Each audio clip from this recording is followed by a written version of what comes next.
Ce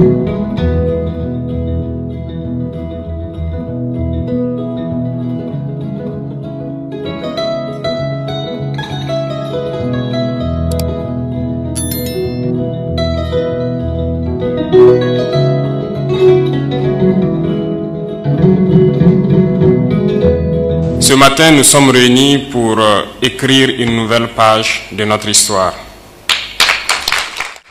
Une nouvelle page parce que nous avions été conseillés, mais nous n'avons pas écouté. D'autres ont osé, nous ne les avons pas accompagnés et nous relançons encore la machine cette fois-ci. Nous avons donc, comme les prédécesseurs l'ont dit,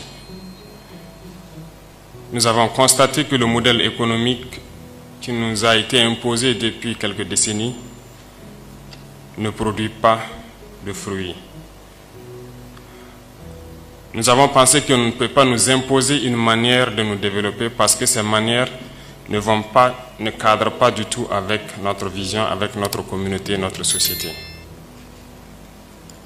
Je pense que de vous à moi, nos pays ont passé le temps à s'endetter et ne plus jamais pouvoir se financer pour investir dans des domaines clés. Au point qu'aujourd'hui, nous prenons donc des prêts pour rembourser des prêts. Comment est-ce qu'on peut se développer dans ce contexte? Et c'est normal que ces institutions qui nous prêtent l'argent ne veuillent ou ne souhaitent pas que nous puissions donc nous en sortir. Si je vous prête de l'argent, moyennant des intérêts, il est normal que je mette tous les moyens pour que cet argent ne vous serve pas à vous départir de moi. Et donc, ça pose un problème. Nous avons donc aussi réfléchi et nous nous sommes posé beaucoup de questions. Comment est-ce que nous pouvons avoir autant de bas-fonds riches en terre et que nous continuons d'importer par exemple du riz? Comment est-ce que nous pouvons produire de la tomate que des gens viennent payer à vil prix et encore nous réimportons de la pâte de tomate? Comment est-ce que nous pouvons produire des produits tels que le soja, le sésame et beaucoup d'autres produits oléagineux? Nous les exportons, mais nous réimportons de l'huile. Ce système que nous qualifierons d'impérialiste ne fait que enrichir la petite minorité que nous appelons la bourgeoisie et appauvrir les masses populaires. Il y a donc un déséquilibre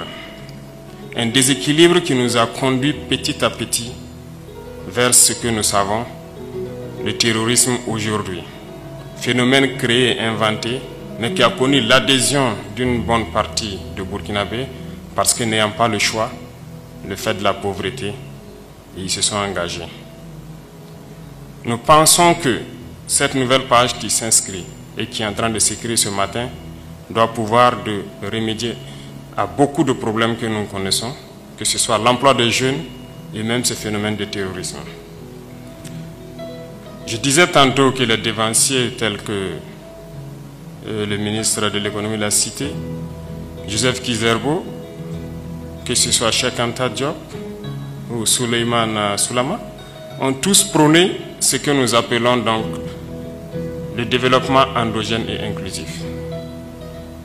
Mais nous n'avons pas peut-être compris le sens donc de tout ce qu'ils nous disaient.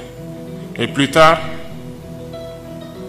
le président, feu capitaine Thomas Sankara, nous avait dit d'oser inventer l'avenir.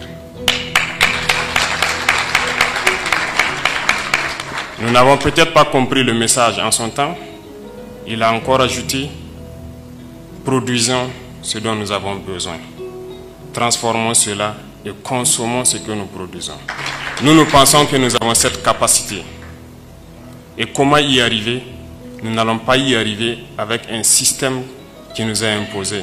Il fallait donc créer, il fallait inventer. En lisant, nous avons aussi vu dans le programme politique d'un éminent homme politique qui est ici présent dans la salle, j'ai nommé le professeur Laurent Bado, qui a passé son temps à nous rappeler qu'il fallait que nous fassions du développement endogène le levier de notre socle économique. Mal compris ou je ne sais comment qualifier, nous avons décidé de mettre en pratique tout ce que nos devanciers nous avaient conseillé et que nous n'avons pas voulu peut-être écouter ou comprendre. Voilà pourquoi en février, nous avons décidé de créer l'agence pour la promotion de l'entrepreneuriat communautaire. Et cette agence, le travail que va faire l'agence doit rejoindre un travail que le ministère de la Jeunesse et de l'Emploi est en train aussi de développer.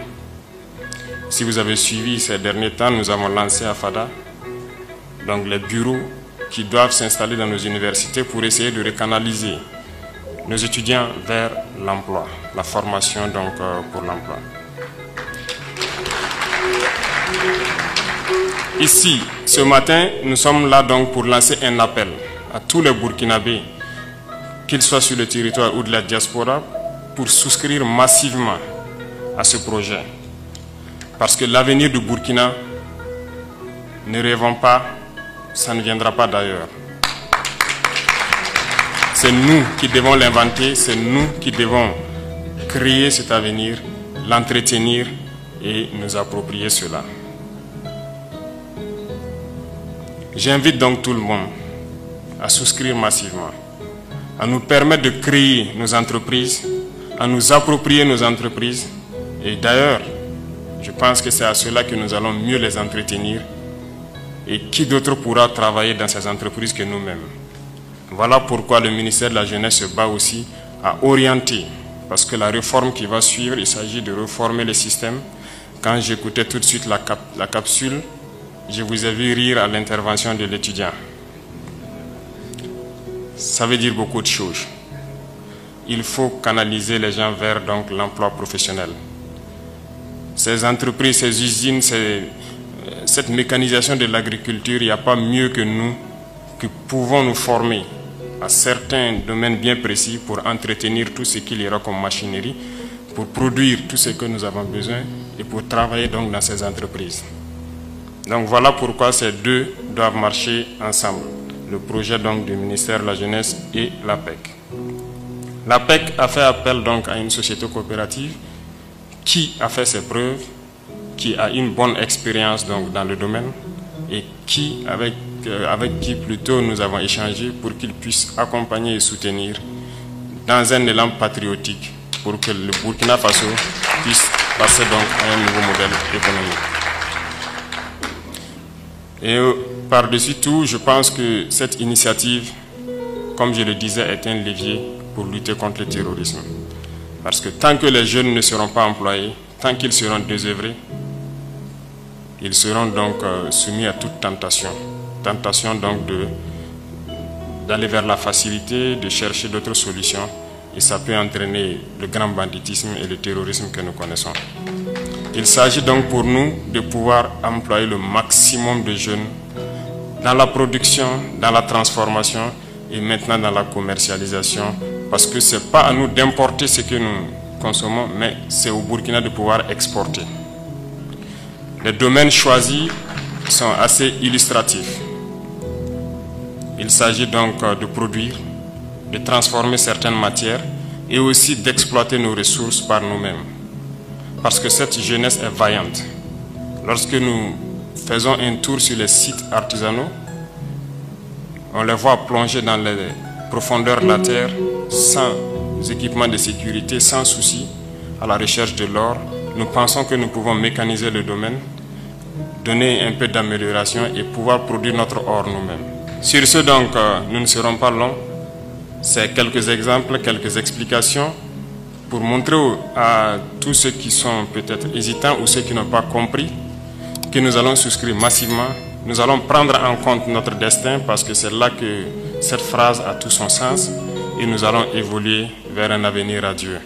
Et je compte sur tous ceux, les Burkinabés de l'intérieur comme de l'extérieur, pour une souscription massive pour qu'avant la fin de l'année,